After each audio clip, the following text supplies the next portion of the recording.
guys? Today I'm going to be adding even more suspension upgrades to my WRX. So if you guys have seen a little bit of those mods, so far I've done the RCE black springs. Those are the regular guide springs. Those are on the car right now, and we've done Cartboy end links. So I think that's about it. But anyway, today we're going to go ahead and throw in the RCE or Racecomp Engineering's front and rear sway bar kit. That's going into the car, as well as some of the white line, what are they? The white line, I think like support bars for the sway bar area. Actually ended up getting those from free. Thank you, Ryan. Appreciate it, man. That's awesome.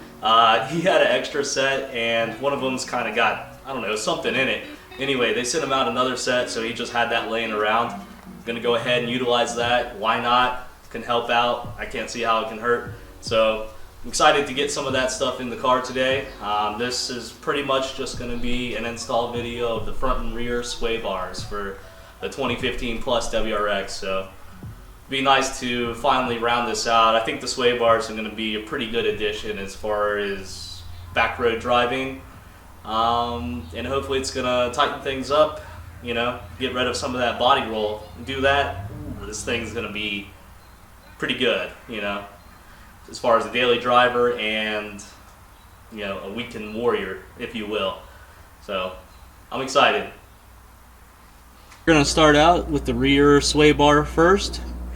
Right here we've got two 12mm bolts. Going to loosen these up, and then we'll work our way to the end link back here, loosen that up, and then we'll go ahead and hit the other side.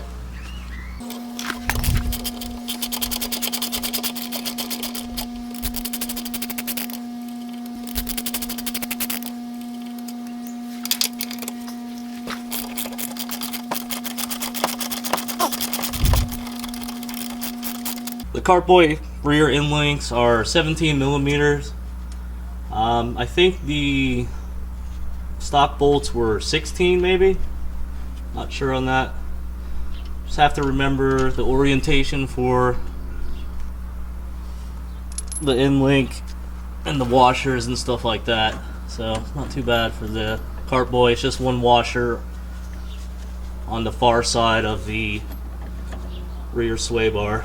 So got that loose. We'll go ahead and do the same thing on the driver's side.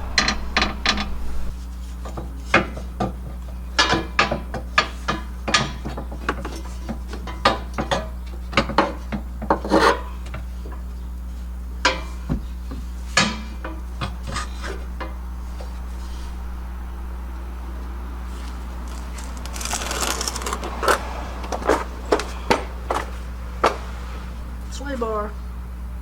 Here's a comparison of the RCE sway bar and then the OEM sway bar. You can see it's a lot thicker.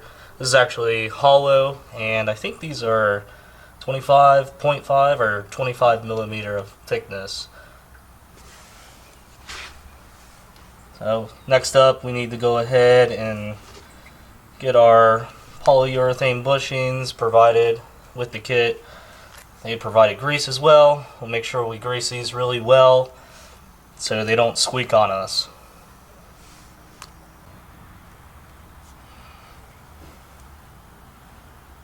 Make sure to use a generous amount of grease.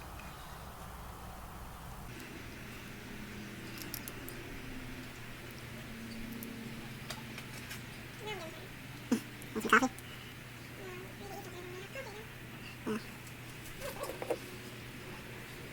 Ooh, yummy. So our new bushing will go in front of this lip. Just have to open it up. Ooh, that dry grease is nasty. Open it up. Get it on there. Try to work in some of that grease. Stuff's sticky. Yeah. Hopefully we'll have no squeaks.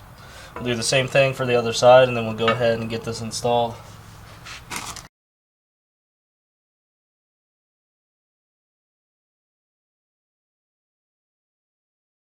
go ahead and mount the support brace bar. The reason why this is free and they sent him out a new set, kind of like a tambourine. Not a tambourine. What do you call this? What do you call those things that shake? I don't know. I used to have to play in like elementary school. Anyway, that's why it's free, so hopefully it's not going to make too much noise while driving the car. Honestly, I don't think I'll be able to hear it at all, so whatever. These bolts are 16mm for the end of the control arm. Already got it cracked loose. I'll take it off and then put on the sway bar support.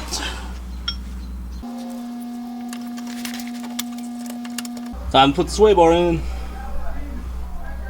Make sure this hook for the clamp of the bushings is pointing up. It needs to go into the hole.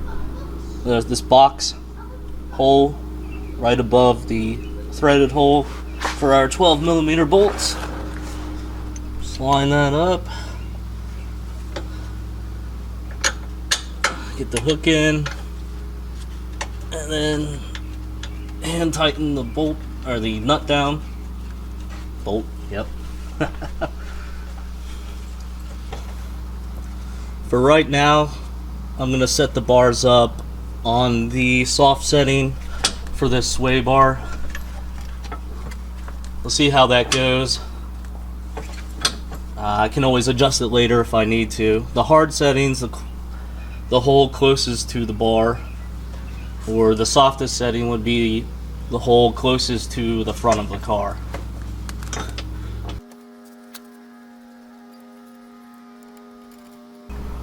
Next up, we'll hand tighten the sway bar support.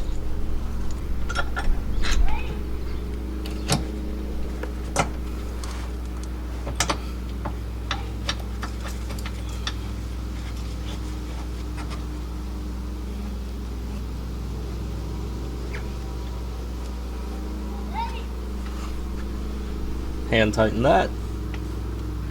Make sure the other side's all right.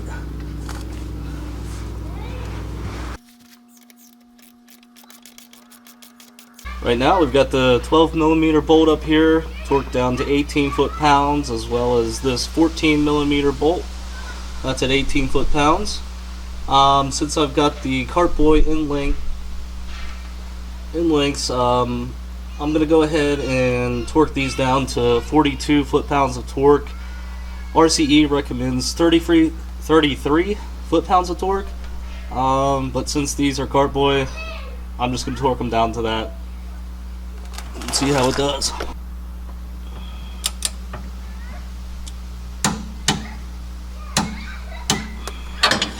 Alright, good enough.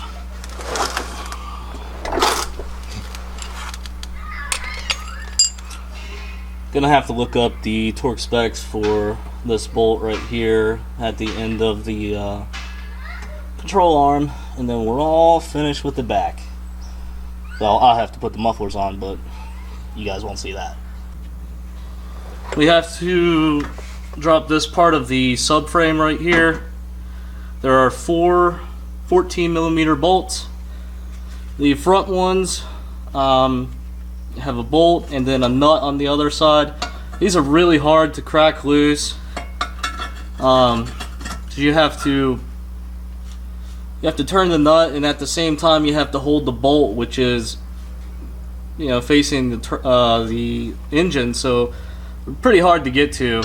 Took a lot of work to get to. Not terribly bad, but you know, it was enough to be a kind of a pain in the butt. So I've got the front 2 removed right now. I'm probably, when I put these back on, I'm gonna throw something on them, like a, what do I got? I don't know, anti-seize. So I just have to remove these back 2 now.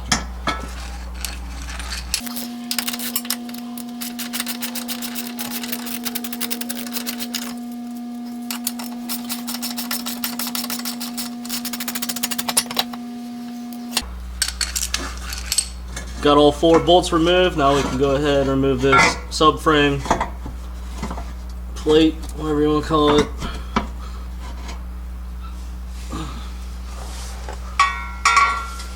Got that loose. All we need to do now is remove the sway bar, and we'll kind of have to loosen it up, loosen the end links, and then move it around the J-pipe. We should be able to get this thing out without having to remove the J-pipe. It's just going to take a little bit of finesse. Alright, let's get this sway bar out. Easily said.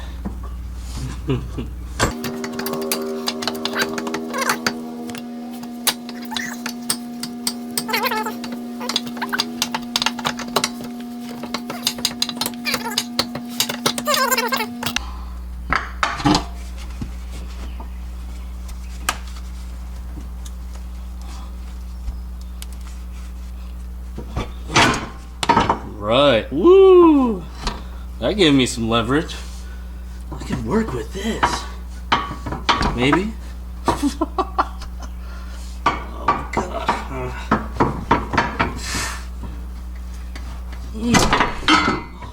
Oh, guys. Uh-oh, stuck on my light. But it's looking good. It's looking good. Get out of here, J-pipe. Oh, move the camera. Whew. This is a workout. Yeah, I have to remember how I got this out. Get the other one in. Alright. Oh yeah, oh yeah. It's coming. Oh, watch out, camera. Yeah, guys. Watch out. Nice. J-pipe didn't have to come out. That's awesome. Alright, dude. Getting it back in is gonna be interesting. So, yeah, cool. I didn't even have to drop the turbo shield. Just loosened up the back end of it, and then was able to finagle sway bar out. Don't ask me to repeat that. Check out the difference of the Racecomp engineering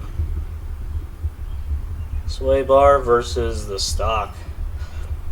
It looks a lot different. All we have to do now is lube up these bushings just like we did on the rear. We can try to get this back on the car. Oh yes.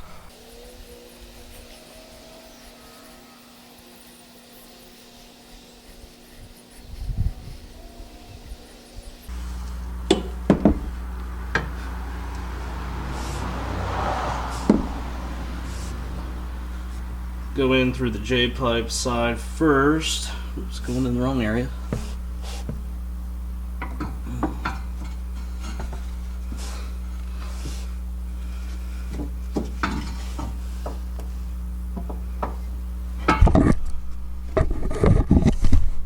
Oh, camera, no.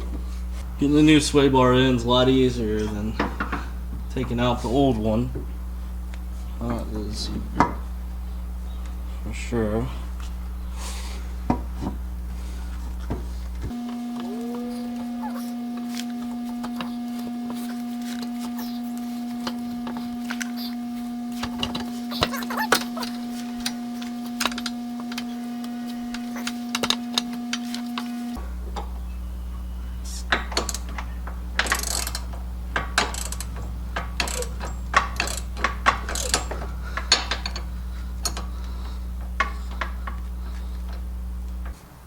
Just like the rear of the car, these front bushing nuts get 18 foot-pounds of torque.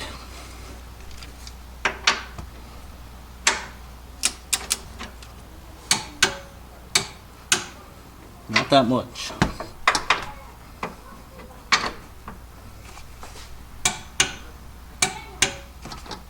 Yeah, we got those torqued down. All we have to do is put the shield back on for the steering rack. Put these bolts back in and we're done. That pretty much wraps up the install for the RCE front and rear sway bars.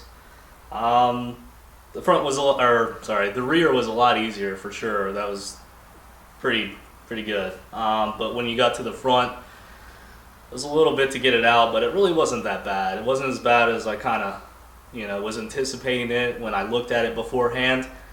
Once you kind of maneuvered it and took it out from the passenger side first and then worked on the driver's side, it was a lot easier. So came out and super happy about that. I can't wait to get out and actually drive the car, try to get some driving in somewhere, and give you guys some impressions of all the things I put on the car, and definitely see how well the sway bars helped out. So yeah, that's pretty much it.